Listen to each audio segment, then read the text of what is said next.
اتہاس کے پنوں میں بہت سی جنگیں لڑی گئیں، لیکن کربلا کی ریت پر جو قربانی دی گئی ویسی مثال پوری دنیا میں نہیں ملتی۔ ذرا اپنے دل پر ہاتھ رکھ کر سوچئے اس والد پر کیا گزری ہوگی جس کی ننھی سے بیٹی اسے موت کے منہ میں جانے سے روکنے کے لیے ایک جانور کے پیروں میں لپٹ کر بھیک مانگ رہی ہو۔ یہ واقعہ تب کا ہے جب کربلا کے میدان میں امام حسین کے سارے ساتھی اور گھر والے ایک ایک کر کے شہید ہو گئے۔ تنہائی کا عالم تھا اور نواسائے رسول آخری بار میدان کی طرف بڑھنے کے لیے تیار ہوئے۔ امام اپنے وفادار گھوڑے پر سوار ہوئے اور آگے بڑھنے کا اشارہ کیا، لیکن جو گھوڑا ہمیشہ ہوا سے باتیں کرتا تھا وہ آج اپنی جگہ سے ہلنے کو تیار نہیں تھا۔ اس نے اپنے قدم زمین پر جما لیے تھے۔ امام نے ایئر لگائی، پیار سے پچکارا، لیکن گھوڑا ٹس سے مس نہ ہوا۔ جب امام نے جھک کر دیکھا تو ان کا کلیجہ منہ کو آ گیا۔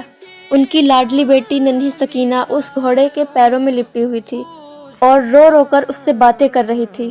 وہ اس بے زبان جانور سے کہہ رہی تھی، اے میرے نانا کے وفادار ساتھی، آج میری ایک بات مان لے، میرے بابا کو اس میدان کی طرف نہ لے جا۔ کیا تجھے دکھائی نہیں دیتا میرے بابا کی حالت کیا ہے؟ ذرا غور سے دیکھ، میرے بابا 3 دن کے بھوکے اور پیاسے ہیں۔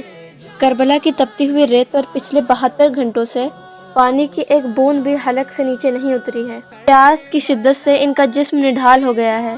سکینہ نے اپنی ننھی انگلیوں سے گھوڑے کے پیر کو سہلاتے ہوئے کہا، اے گھوڑے، میرے بابا اب اور بوجھ اٹھانے کی طاقت نہیں رکھتے۔ تجھے پتا ہے آج کیا ہوا ہے؟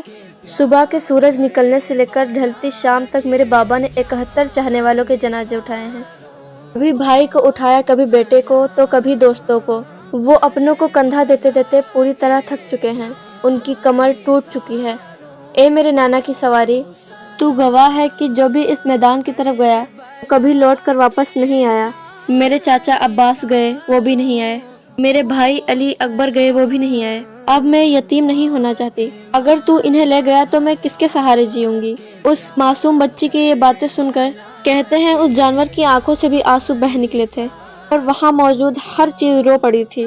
یہ وہ واقعہ ہے جس نے انسانیت کو قیامت تک رلا دیا۔ دوستو، اگر سکینہ کی محبت اور امام حسین کی قربانی نے آپ کی آنکھوں میں بھی آنسو لا دیے ہیں تو کمنٹ میں یا حسین ضرور لکھیں۔ اس ویڈیو کو زیادہ سے زیادہ شیئر کریں۔ جزاک اللہ خیر۔